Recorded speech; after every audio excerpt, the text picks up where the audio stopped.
Hi friends, చాలామంది మిరపకాయ బజ్జీలు వేసుకుంటే ఇలా సన్నగా వస్తాయి కదా.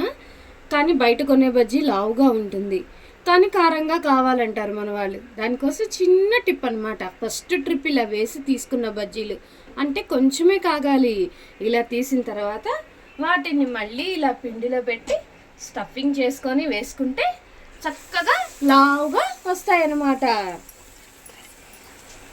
క్రిస్పీగా ఉంటాయి. మనం చేసుకునే బజ్జీలు చాలా మందికి శనగపిండి పడదంటారు కదండి. అలాంటి వాళ్ళు కొంచెం బియ్యపిండి ఎక్కువగా, శనగపిండి తక్కువగా వేసుకొని కొద్దిగా ఎంత అర చెంచాడు కార్న్ఫ్లోర్ ఉన్నానా లేనా అన్నట్టుగా తగిలిచ్చామనుకోండి, ఆ బజ్జీలు చక్కగా క్రిస్పీగా ఉంటాయి, తినటానికి రుచిగా కూడా ఉంటాయి అన్నమాట.